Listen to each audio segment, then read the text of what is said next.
The snow had begun to fall early that year. By late October, the mountain passes were already closing, and the sky above Montana was the color of a bruise. The wind whispered through the pines like it was telling secrets only the dead could understand. Down in the valley, where the last trail met the frozen creek, a wagon stopped. And from that wagon, a girl stepped down, barefoot, trembling, clutching a torn shawl around her shoulders. Her name was Evelyn, though no one ever bothered to say it kindly. Her father had sold her for $30 and a mule, said she wasn't worth the bread she ate. Can't sew, can't cook, can't give a man nothing, he'd spat, while the buyer counted the coins slow, one by one, into a dirt-stained palm. That buyer was not a husband. He was a trader, a middleman in misery, taking girls from poor farms and finding men too lonely or too broken to care where they came from. And that's how Evelyn ended up in the back of that wagon, wrapped in burlap, watching the land grow colder and darker with every mile. She didn't cry. She'd run out of tears 2 winters ago. By the time they reached the ridge called Bear Hollow, the trader told her this was the end of the road. "There's a man up here," he said, lighting a pipe. "Keeps to himself. Name's Samuel Grady. Don't say much. Don't need much. He paid for a wife, so you're his now." She stared at him, at the smoke curling from his lips, at the casual way he said it, as if her life were no heavier than the snowflakes falling on his coat. She wanted to scream, but she didn't. Not because she accepted it, but because she'd already learned something cruel and final about the world. No one listens to a girl scream when she's been sold. Samuel lived alone in a cabin halfway up the mountain. No neighbors for 10 miles, no light except his own fire. He was a tall man, rough around the edges, beard thick and graying, hands like he'd wrestled the earth itself. The kind of man who had known too much silence and not enough warmth. When Evelyn first saw him, he was chopping wood beside his cabin, the blade of his axe catching the faint silver of the dawn. He turned when the wagon approached, eyes dark, quiet, unreadable. The trader jumped down, tipped his hat. "Got your woman," he said. Samuel didn't speak. He just looked, first at the trader, then at the girl beside him. Evelyn felt small beneath that gaze, like she might vanish in the cold air between them. But Samuel didn't reach for her, didn't claim her. He simply said, "You can leave her bag on the porch." The trader left without another word. And when the sound of hooves faded, all that remained was the whisper of the wind and the thud of Samuel's boots as he turned and walked back toward the cabin. He stopped at the door, looked over his shoulder. "You coming in or you fixin' to freeze out there?" It wasn't kindness exactly, but it wasn't cruelty either. Evelyn hesitated, then stepped forward, her feet sinking into the snow. And for the first time in her life, she walked into a house that didn't smell like whiskey or anger. Inside, the cabin was simple: a stone hearth, a table, one bed, and a shelf of books gone dusty with years. The fire crackled softly, throwing gold across the rough timber walls. Samuel took off his coat, hung it by the door, and nodded toward the fire. "You can sit. Warm up," she obeyed, hands trembling over the heat. After a long silence, he poured her a tin cup of coffee. She took it carefully, as if it were something sacred. He sat across from her, elbows on his knees. "Don't need to talk much," he said finally. "Don't need to do nothing you don't want. You just stay, eat, keep warm. That's enough." Evelyn looked up, eyes wide. "No." "Chores, no." "Bed?" He shook his head. "I didn't buy you for that," he said quietly. "I bought you so neither of us had to be alone anymore." And for the first time in years, Evelyn's throat burned with something she didn't recognize. It wasn't fear. It was hope, small, trembling, and fragile as the snow melting on the window. That night, when she lay down on a small cot near the fire, she heard Samuel moving around outside, checking the shutters, feeding the horses. Through the crack in the log wall, she saw him pause and look up at the stars, eyes full of something heavy. Like a man who'd buried too many dreams under the snow, she didn't know his story. He didn't ask for hers. But as the wind howled across the mountain, she whispered a prayer no one taught her. "Please let this be a place where my name means something again." And the fire crackled softly, as if it heard her. Morning came with silence and frost. Evelyn woke to find a small loaf of bread on the table, a wool shawl folded neatly beside it. Samuel was gone, the door left open just a crack. Outside, she saw him cutting more wood, breath rising like smoke. For a long time, she stood in the doorway watching him, the rhythm of his axe, the steadiness of his hands, the solitude around him, and something in her chest shifted, gentle and unsure. Maybe this was what safety looked like. Maybe this was what the start of love felt like. Not passion, not fire, but the quiet mercy of being allowed to exist without being hurt. That winter, the mountain would test them both. But in that first morning light, Evelyn didn't feel like a sold girl anymore. She felt like someone who'd finally been bought back from despair, and though Samuel Grady didn't know it yet, the woman who stepped into his cabin that night would change the rhythm of his solitude forever, because the mountain had brought him what he didn't ask for. And what neither of them knew they still deserved, a second chance at belonging. The days grew colder, and the snow deepened until the world outside seemed made of nothing but white and silence. Each dawn began with the sound of Samuel's axe, echoing through the valley like a heartbeat. And each dusk ended with Evelyn sitting by the fire, sewing rips in his shirts, even though he never asked her to. They hardly spoke at first. Words didn't seem to fit right between them. Instead, they lived in gestures, small, fragile things that somehow began to mean everything. When he left wood by her door, it meant, "I see you." When she kept the fire burning until he came in from the cold, it meant, "I'm here." And when, one night, he quietly placed a pair of handmade gloves beside her bed before dawn, it meant, "I care." Though I don't know how to say it, Evelyn had never known quiet like this before.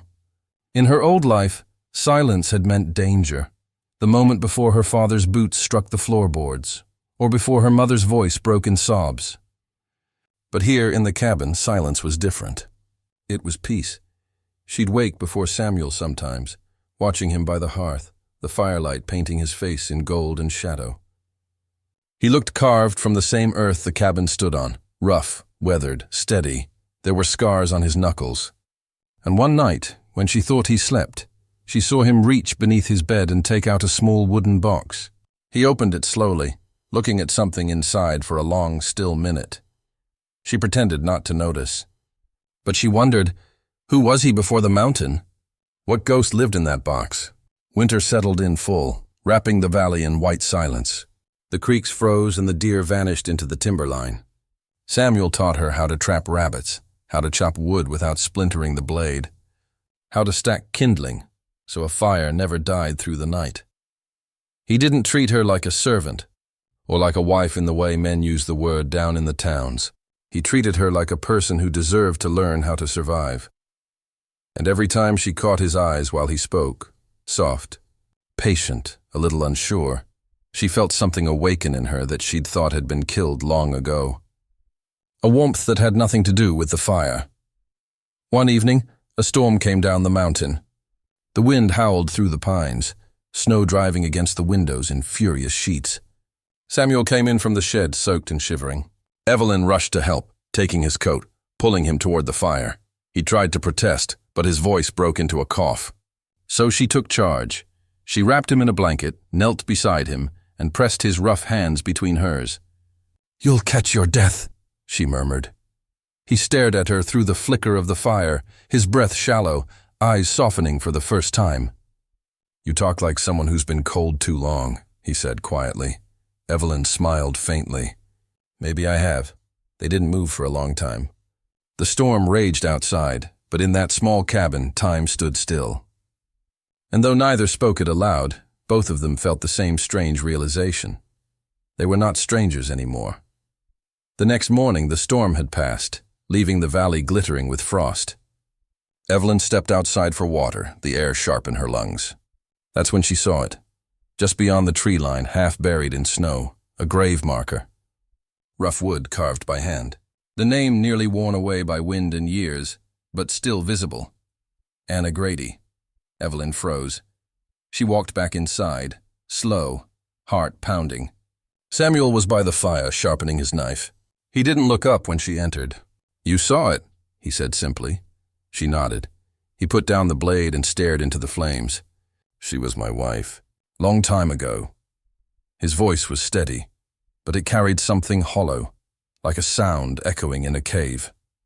Evelyn sat near him, not too close. He went on. She got sick one winter. Couldn't get her to town in time. The snow came fast that year. I buried her up there before spring. Silence fell again. He turned to her finally. I never meant to. Replace her, he said. When I paid that man, I just didn't want to die alone in these mountains. Evelyn met his gaze, steady and calm. You didn't buy a ghost, Samuel, she whispered. You gave someone else a reason to live. That night he didn't sleep.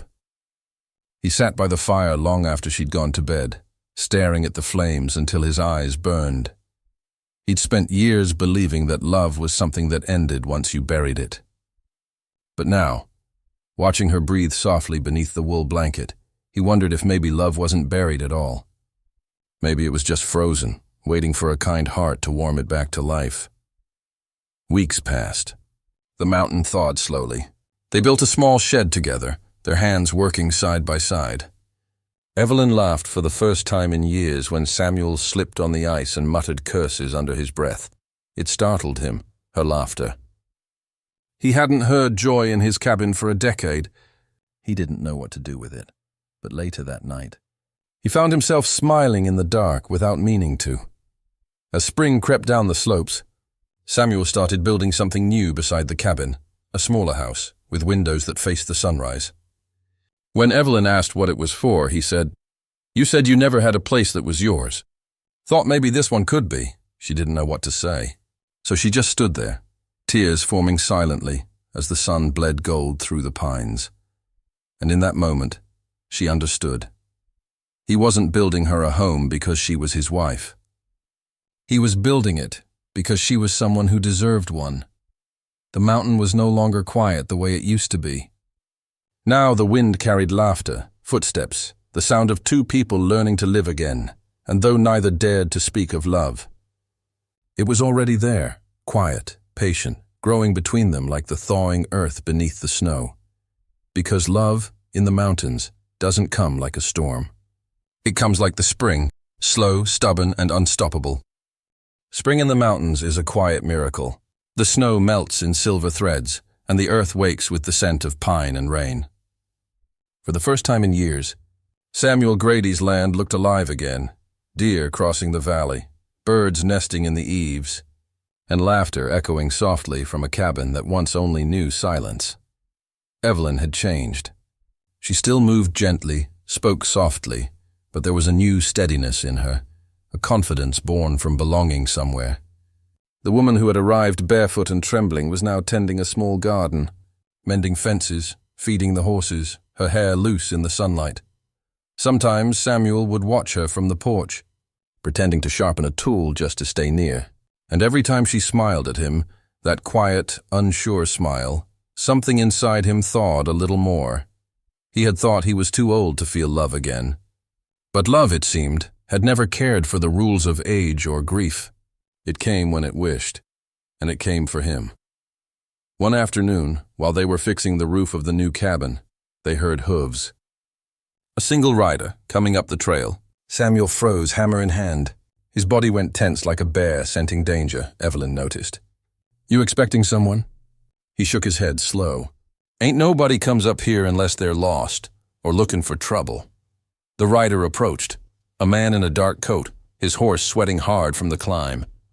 When he reached the clearing, he tipped his hat but didn't smile. Samuel Grady? He asked. Samuel nodded, saying nothing. The man dismounted, his boots sinking into the mud. Name's Harlan Pike. I came up from Bannock. Folks down there still talk about you.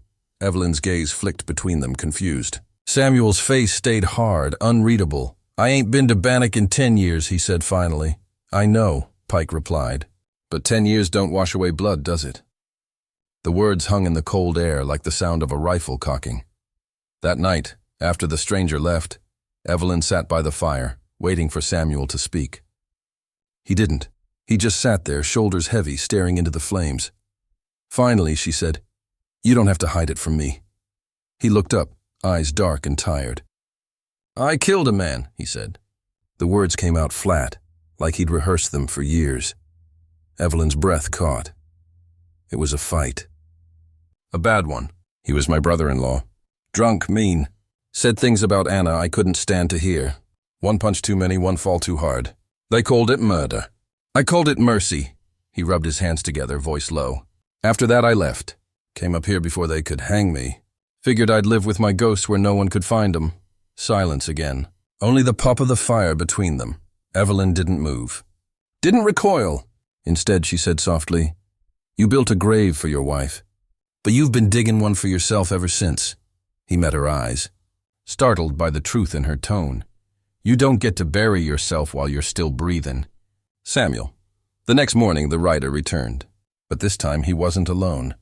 2 more men rode with him, rifles slung over their shoulders, faces hard. Evelyn stood on the porch as Samuel stepped out to meet them. "You're coming with us, Grady," Pike said. "Sheriff in Bannock wants your neck. Took us years to track you." Samuel didn't reach for his gun. He just stood there, calm. "Tell your sheriff he's 10 years too late." One of the men spat in the dirt. "Don't matter." Law don't forget, Evelyn's heart pounded. For the first time since she'd come to the mountain, fear came rushing back, the kind she thought she'd left behind forever. But Samuel turned to her, voice steady. "Get inside." "No," she said. It wasn't defiance. It was devotion. "You told me I didn't have to do nothing I didn't want to," she said. "Well, I ain't watching you die." The men laughed. "Listen to your woman, Grady." But they didn't laugh for long, because before any of them could blink, Evelyn had slipped behind the door and come out holding Samuel's rifle. The same rifle he'd taught her to shoot, patient, careful, trusting. Her hands didn't tremble. "Leave," she said, her voice sharp as frost. Pike smirked. "You ain't gonna shoot, girl." "You're just..." The gun fired. A single shot ripped through the still air, hitting the ground inches from his boot. Pike's face went pale. Samuel didn't move. Didn't need to. "You heard her," he said quietly. "Leave." The men hesitated, then turned their horses and rode off, the sound of their hooves fading into the trees. When it was over, Evelyn's hands finally began to shake. Samuel took the rifle from her gently, setting it aside. "You shouldn't have done that," he said softly. She looked up at him, tears in her eyes. "I know, but I couldn't let them take you. Not after all this." He sighed, running a rough hand through his hair. "Girl, you don't even know what you just did." "Yes," she whispered. "I chose you." That night the mountain was silent again, but it wasn't peace this time. Samuel knew the men would return. The law always does. He sat by the fire watching Evelyn sleep, her hair falling across her face. And in that stillness, he made a decision. If the world was coming for him, then he'd stop running. He'd face whatever ghosts he had left, for her. Because somewhere between guilt and forgiveness, the lonely mountain man had found something worth dying for again, or maybe, just maybe, something worth living for. 3 days passed after the men rode away, and the mountain seemed to hold its breath. The snow had melted from the lower ridges, leaving rivers swollen and wild. But in the air, there was a heaviness, the kind that comes before a storm or before blood is spilled. Samuel knew they'd be back. You don't threaten the law and expect it to stay quiet. He spent the mornings fixing the fence, the afternoons sharpening his axe, all while pretending nothing had changed. But Evelyn saw it in him, the way he stared longer into the trees, the way his hand stayed close to the rifle, even when he sat by the fire. Every sound outside made her heart jolt. She'd finally found peace, and now it was slipping away like smoke through her fingers. On the 4th morning, Samuel saddled the horse before sunrise. Evelyn woke to the creak of leather and the hush of boots on wood. "Where are you going?" she whispered, sitting up. He froze. "Down the ridge. Gonna talk to Pike before he brings trouble up here." She shook her head, panic rising. "You can't go down there. They'll kill you." He didn't answer, just reached for his coat. When he finally looked at her, there was something peaceful, almost relieved, in his eyes. "I've been running too long, Evie," he said softly. "Time I stopped." She stepped forward, voice breaking. You don't owe the world your death. He cupped her face with rough, gentle hands. No, but I owe you my truth. Then he kissed her forehead, the kind of kiss that feels like both a promise and a goodbye. And before she could stop him, he was gone into the grey light of dawn. Evelyn waited all morning. The wind howled through the trees, whispering like ghosts. By afternoon, she couldn't stand it anymore. She saddled her own horse, the one Samuel had taught her to ride, and followed the trail down the ridge. The world grew darker as she rode, clouds swallowing the sun, thunder rumbling deep in the valley. And then just beyond the bend in the river she heard voices. She dismounted quietly, heart pounding. Through the brush she saw them. Samuel standing with his hands raised, Pike and his men circling like vultures. Pike's voice carried on the wind. "You're coming with us, Grady. Dead or alive makes no difference." Samuel stood calm, rain soaking his coat. "I didn't kill him for pleasure," he said. "It was a fight." "You want justice? Fine, but don't call it murder," Pike smirked. "Justice ain't about truth, Grady. It's about law. And law says you hang." He raised his rifle. Evelyn's scream cut through the rain. "Stop!" They all turned, startled. She stepped out of the trees, soaked, shaking, but unflinching. "Put that gun down," she said. Her voice trembled, but her eyes didn't. Pike sneered. "Well, look who's come to die with him." Evelyn moved closer, standing beside Samuel. "You think you're the only one who's lost someone?" she said. "You think taking him makes you righteous?" Pike lowered his gun slightly, surprised by her fierceness. But Samuel grabbed her hand, whispering, "Go home, Evie, please." She shook her head. "You said I didn't have to do nothing I didn't want." "Well, I want to stand here. With you." For a long moment no one moved. The storm broke overhead, rain crashing down in sheets, thunder echoing through the valley. Then Pike fired. The sound split the sky. One shot, sharp and final. Samuel staggered back, hand clutching his side, blood mixing with the rain. Evelyn screamed and dropped beside him, pressing her hands against the wound. "Don't you dare leave me," she cried. Pike aimed again, but this time Evelyn moved faster. She grabbed Samuel's rifle from the mud, turned, and fired. The bullet struck Pike's arm, sending him spinning to the ground. His men scrambled back, eyes wide, not ready for a woman's fury. "Go!" she shouted. "Before I forget you're still breathing." They fled, dragging Pike with them, disappearing into the trees. Evelyn fell to her knees beside Samuel, sobbing. His hand found hers weak but warm. "Evie," he whispered, coughing blood. "You did good." "Save your breath," she said through tears. "We're going home." She tore a piece of her shawl, tied it around his wound, and with strength born of desperation, helped him onto the horse. They rode back through the rain, slow, painful miles, until the cabin came into view, flickering with light through the storm. She half carried, half dragged him inside, laid him near the fire, and worked through the night to stop the bleeding. By dawn, the rain had stopped. The mountain was quiet again. Samuel lay pale but breathing. When he opened his eyes, Evelyn was beside him, head resting on his chest, her fingers wrapped around his. "You shouldn't have come," he murmured. She smiled weakly. "You shouldn't have left." Days passed. Samuel's wound began to heal, though he moved slower now. The law didn't come back. Maybe they thought he'd died in the storm. Maybe they'd had enough, but up there on the mountain it didn't matter. They'd already won their freedom, not by running, but by standing together, and as Evelyn tended to him by the fire, humming softly. Samuel realized something he hadn't understood all his life. He'd spent years believing he was cursed to live alone, but loneliness was never a curse. It was a waiting room for grace, and she was his grace. When he could finally stand again, he stepped outside into the sunlight. The air smelled of wet pine and wildflowers. Evelyn joined him, resting her head against his shoulder. Below them, the valley stretched wide and golden, a world reborn after the storm. "I ain't never had much," Samuel said quietly. "But I reckon this is enough," Evelyn smiled. "It's more than enough." That night, as the sun bled into the horizon, Samuel took her hand and placed it over his heart. "Evie," he said softly, "you were sold for $30. But to me, you're worth every sunrise I got left." She closed her eyes, tears falling silently. And in the stillness, two souls who had been lost, one to grief, the other to despair, finally found their way home. The mountains had grown quiet again. Spring had settled in, soft and stubborn, melting the last snow into streams that glimmered like silver ribbons under the sun. The cabin, once little more than logs and a hearth, now bore the signs of life. Smoke curling from the chimney, the scent of bread baking in the oven, wildflowers in a small garden Evelyn tended with careful hands. It was a home, yes, but more than that.